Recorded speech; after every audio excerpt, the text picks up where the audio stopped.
Let us open our Bible on Psalms 34, verse 22.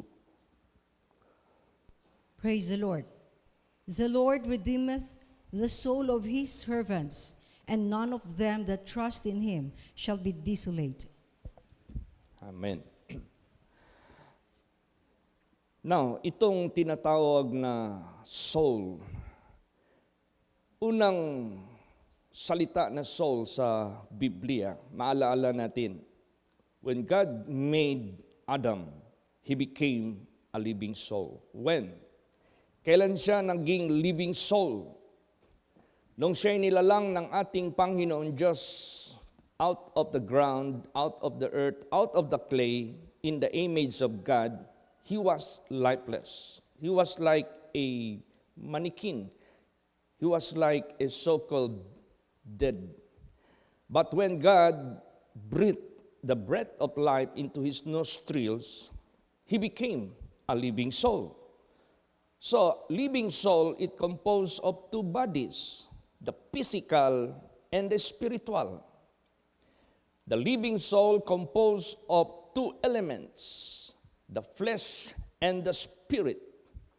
And the Bible says, we are dust, and unto dust we will return, and the spirit will return unto God. Now, what is living soul? You are living soul. I am living soul. Meaning to say, kahit paman darating ang panahon, itong ating physical body will return into the dust, still you are existing. Still you can see, you can hear, you can feel, you have all the emotion because you are a living soul. So gusto ng ating Panginoong Diyos pinapaintindi sa atin, the greatest preservation of our being is the redemption of God. Praise the Lord. Na dapat ma-redeem tayo. At saan niya ito igagawad? Saan niya ito gagawin? Kanino niya ito gagawin? To His servants. Yung naglingkod sa Diyos. Tingnan mo yung mga angels who remain servants in heaven. They are being preserved. Tingnan mo yung mga servants of God na ginamit ng ating Panginoong Diyos. They are saved. So ganun din sa buhay natin, be a servant of God, and God will redeem you. I-redeem ka ng ating Panginoong Diyos. God will save you. God will preserve you. Not only temporal, but eternal. And none of them that trust in Him shall be desolate. You know what word desolate? Desolate, you will be deserted.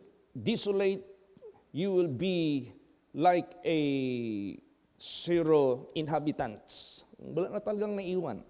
Wala na talagang nakatayo na buhay. Yan yung tinatawag ni desolation. So, ibig sabihin yan, desolation, parang katuwang na rin yan sa word perish. Destroyed or destruction. Kaya sa buhay natin, ating ipahalagahan ang ating servanthood, ang ating paglilingkod sa Diyos. Kasi diyan binibigay ng Diyos yung privilege, yung kanyang mga pangako. Bakit? Ano palang meron diyan sa servanthood? Yung ating inawit kanina. Perfect submission, perfect delight. Ano ang katangian ng servant sa isang pamamahay, sa isang amo? Perfect submission. Anong iutos ng kanyang amo, gagawin ng kanyang servant. Without complaint, without murmuring. So ganun din po sa buhay natin. Perfect submission, that is a mark of a servanthood. So saan niya igagawad ang redemption? Doon sa mga servants ng ating Panginoong Diyos. Kaya napaka-importante talaga, atin talagang i-uphold sa buhay natin ang ating pag-serve sa ating Panginoong Diyos. In the sense that we submit to Him perfectly, absolutely. Diyan gagawin ng Diyos ang redemption. Praise the Lord. So ano pang kakatakutan mo?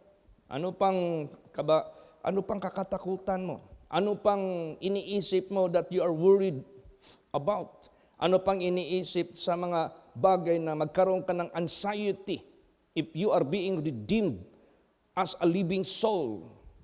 Redeem ka. Redeem, pag sinabing redeem, you are already secured. Pag sinabing redeemed, you are already absorbed by God. Sabihin ng Diyos, you are mine. You are mine. And you are bound to inherit my eternal riches. Yan yung redeem. So redeem, hindi yan basta-basta. Hindi yan ordinaryo. Kaya pasalamat tayo sa ating Panginoon Diyos. In the first place, we are living souls. We never stop from being you and me. This is forever. This is eternal. That is why we need to understand.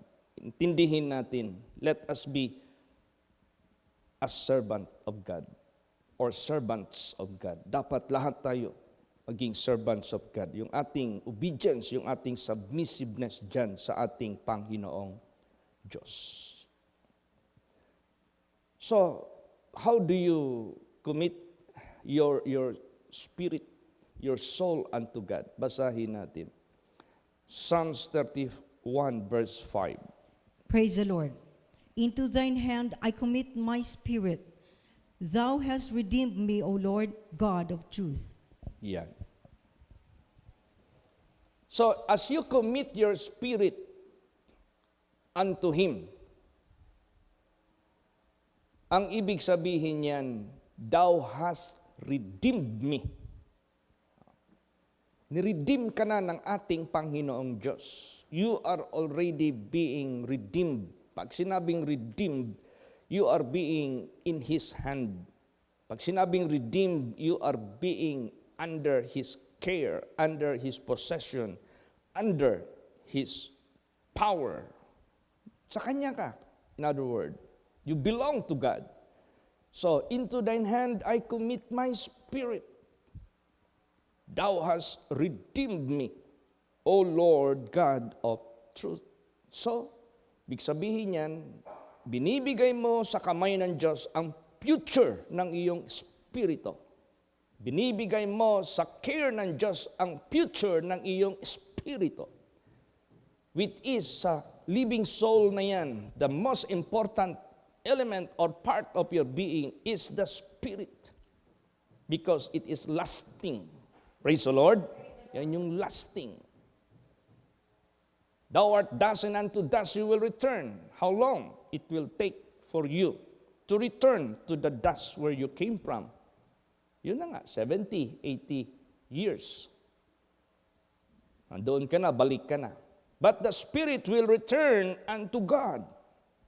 So kung kinukomit mo yung spirit mo dyan sa under the care of God, you must be a servant of Him. Praise the Lord. Hindi pwede na i-commit mo yung spirit mo sa Diyos, tapos ikaw pa rin ang bossing, ikaw pa rin ang masunod.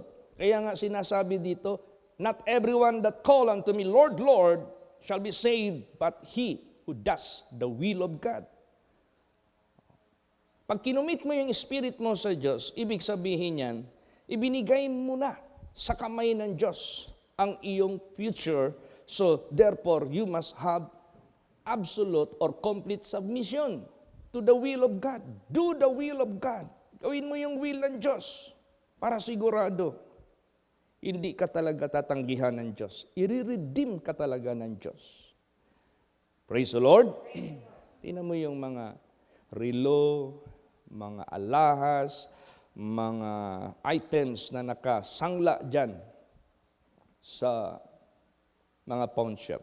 Siguro kung tao pa lang yan, nagpipray na yan. Sana makaredeem sa akin mabait. Sana makaredeem sa akin hindi ako sisirain. Sana makaredeem sa akin hindi ako mamisyus. Sana ang magkaredeem sa akin yung totoong magamit sa akin na mabuti, na ma-preserve pa ako. Sana ang makaredeem sa akin, lalo niya akong alagaan. Di ba? Kasi alam nila, pag sino makaredeem sa kanila, siya na yung may-ari.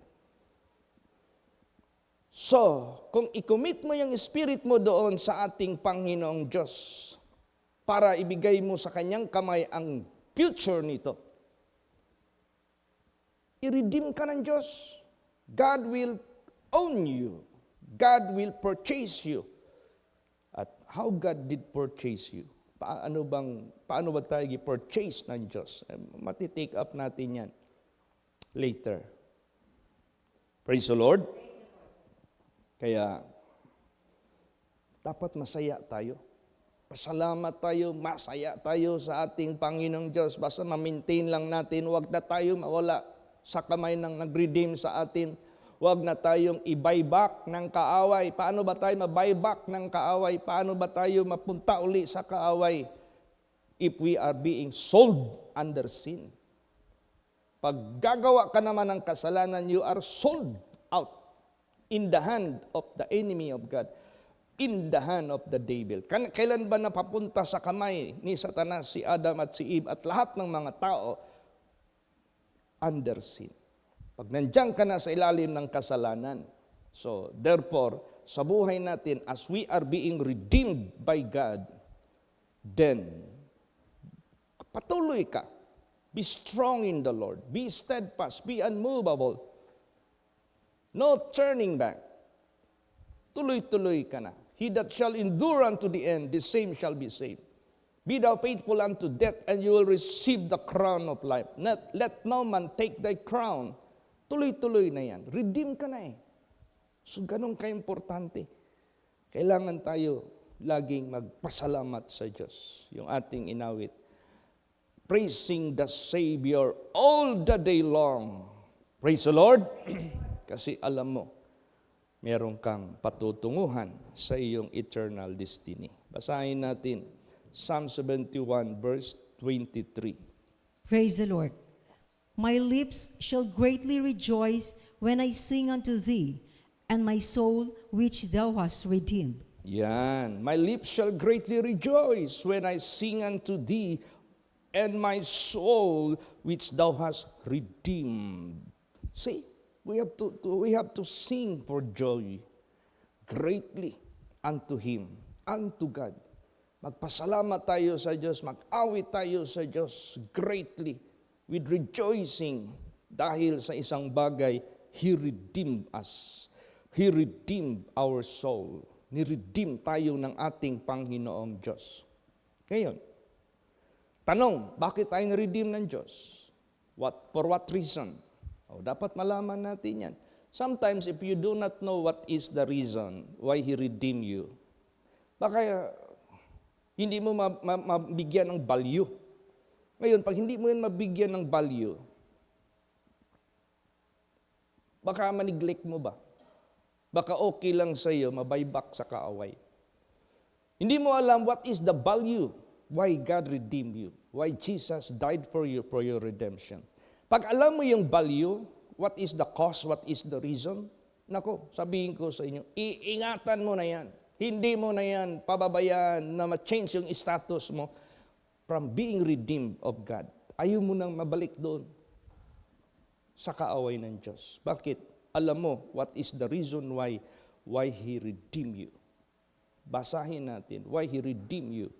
Why He redeemed anyone. Psalms 103 verse 4. Praise the Lord. Who redeemeth thy life from destruction, who crowneth thee with loving kindness and tender mercies. Yeah. Distraction. Ang reason, kapahamakan ang dahilan. Hindi ito kapahamakan na matamaan ka ng missiles. Hindi ito kapahamakan at old age mamatay ka. Hindi ito kapahamakan na aksidente ka, namatay ka. Hindi ito kapahamakan nagsakit ka ng sickness to death. Hindi ito kapahamakan dahil binaril ka. Hindi ito kapahamakan dahil persecuted ka para kang mga martyrs na pinatay, napahamak, namatay. Hindi yan ang kapahamakan na tinitingnan ng ating Panginoong Diyos. That is already explained by our Lord Jesus Christ. Do not fear the death of your physical, but rather fear na mamatay ka doon sa totoong kapahamakan. So, yung distraction na totoong distraction, doon kanya nire-redeem, doon kanya kinukuha, doon kanya nire-rescue, doon kanya isi-save. Who crowneth thee with loving kindness and tender mercies. This is out of His love. This is out of His mercies to you and to us. Kaya niya ginawa ito. to redeem you from the destruction, to redeem your life. Pag sinabing life, buhay. Pag sinabing life, existing. Pag sinabing life, can feel. Kapag sinabing life, you are the one who is existing.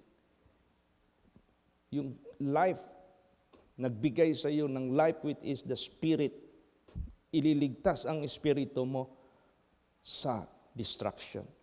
Doon sa kapahamakan na walang hanggan. Yan ang reason. Praise the Lord. So ngayon, you cannot afford na mawala ka sa kamay ng Diyos. Remain as a servant of God. Remain as serving God. Remain, patuloy ka dyan. Perfect submission. Nandyan lagi, gagawin natin yan. Yan ang kategory ng servanthood. Huwag tayong makalimot sa mga bagay na yan. Now, ginawa lang ng Diyos ihimplo ang Israel pertaining the redemption. What is all about the redemption of Israel? And Israel, just an example. The same redemption which God made to Israel, the same redemption He made for all of us. Ano yun? Basa. Psalms 130 verse 8. Praise the Lord. And he shall redeem Israel from all his iniquities. Yes. He shall redeem Israel from all his iniquities. Say, diyan tayo i-redeem mula sa lahat ng ating mga iniquities. Pag iniquities, that is represented by the authority and power of Satan. You're under the power of Satan, iniquities. I-redeem ka dyan, kukunin ka niya. God will take you out of the hand of Satan that will kill you, that will destroy you, that will put you into a super miserable status. Ganon din sa buhay natin. To God be the glory. Hallelujah. That is how God will redeem us from all our iniquities. Praise the Lord.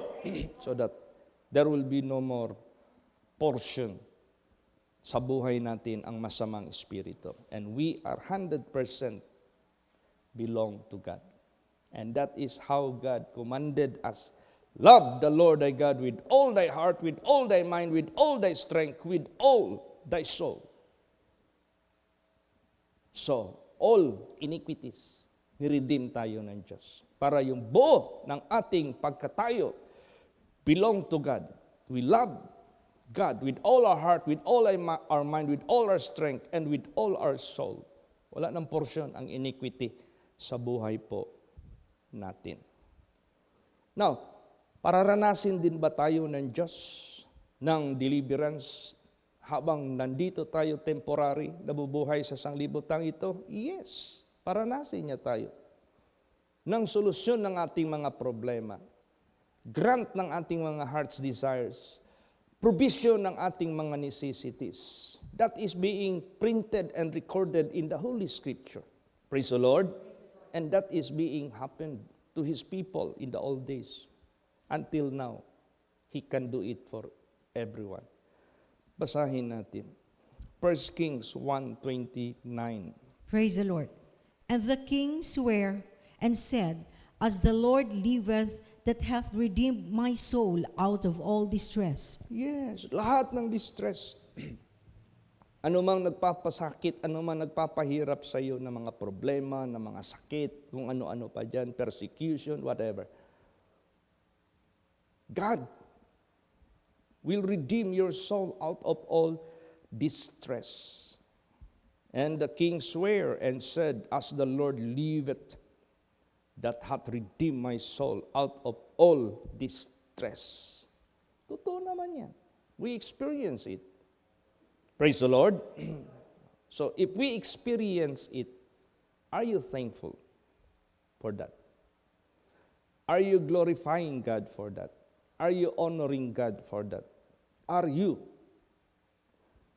glad to serve God? O, dapat lang natin gawin yan kasi pinaranas tayo ng ating Panginoon Diyos. Niredeem niya tayo lahat mula sa mga distresses na yan. Kaya importante po sa buhay natin. Alam mo ang Diyos, why He redeemed us? Nakita niya yung destruction ng ating being. Alam naman niya na mamamatay tayo lahat sa physical. We are dust and unto dust we will return. But God is very much concerned to our spirit, sa ating spirito. Because, moreover, it is the spirit that gives life. So what is important? The physical, who is just a vessel, or the spirit that gives life? Time will come, the spirit will depart from the vessel and will be returning to God to receive for His eternity.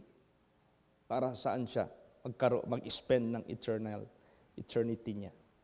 So, the physical, naturally, will be going back to the dust. The physical, naturally, will get old till he dies, hanggang mamatay siya. But the spirit, it is lasting. It is forever. It can never be stopped from being existing. No? Hindi ka mahinto. Pag maimpyerno ka, mafe-feel mo. Pag nasa langit ka, maramdaman mo yung joy. Pag nasa langit ka, makikita mo lahat ang kabutihan ng Diyos. Pag nandoon ka naman sa impyerno, makikita mo rin lahat ng suffering sa buhay mo. O yung 5 senses na yan.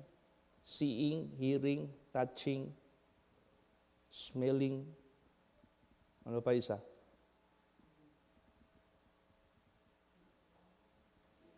Tasting. Yan, 5 na yan. Accurate yan.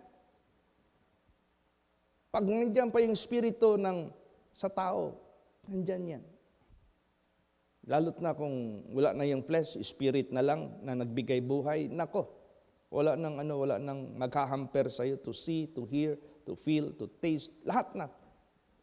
Kaya, ganun ang Diyos. He knows what is appropriate for us. Kaya ang redemption ng Diyos, mahalaga yan. Praise the Lord.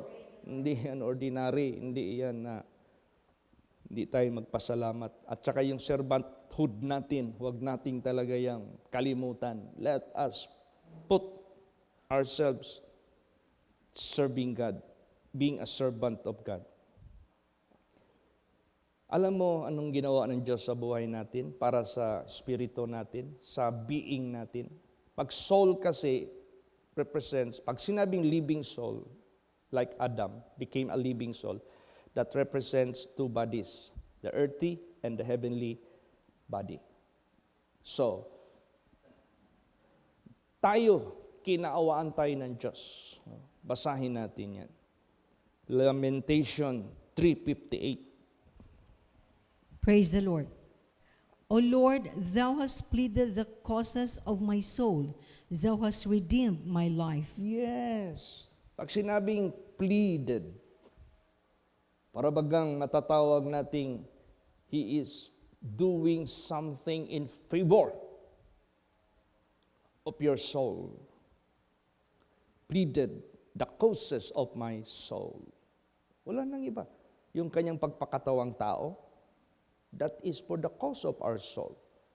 Yung kanyang pamumuhay sa mundo, physically, that is for the causes of our soul. Ang kanyang redemption, pagpakamatay doon sa cross, that is for the cause of our soul. His resurrection, His ascension, everything. Ano yung ginawa niya dito sa lupa?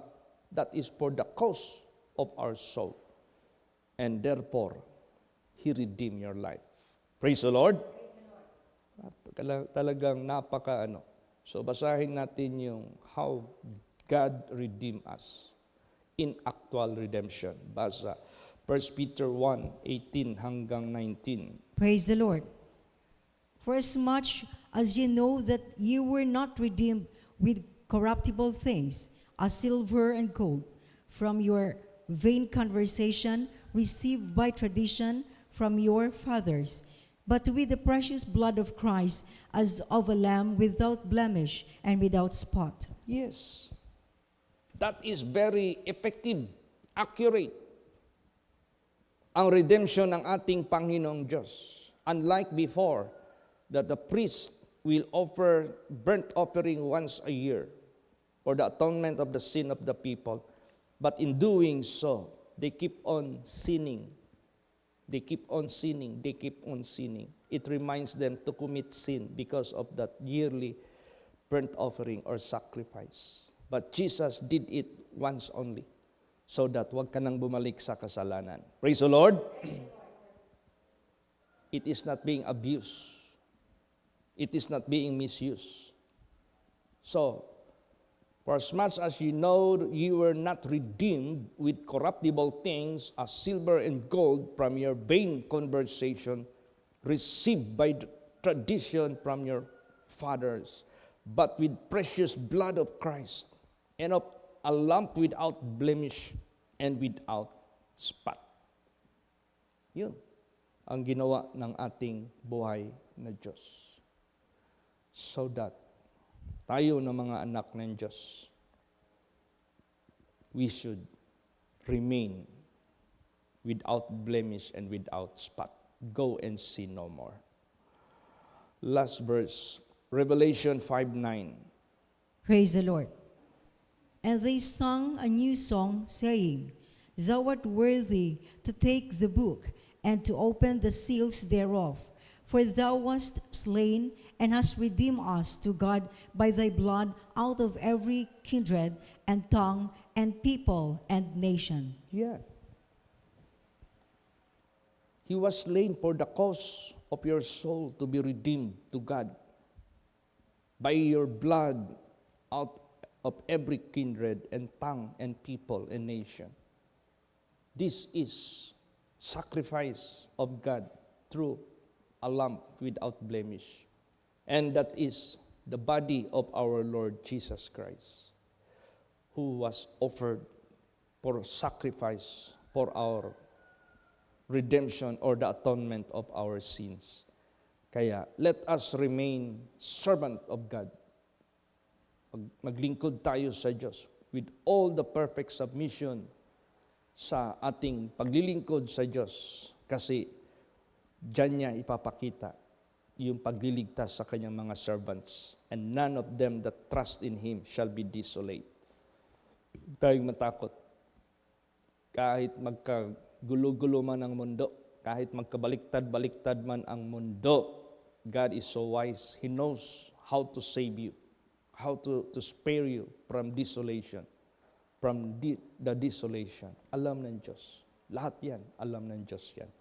Kaya, to God be the glory. Tingnan mo yung arka ni Noah. Ang arka ni Noah was built by, engineered by God. Pag ang Diyos ang engineer, perfect, 100%.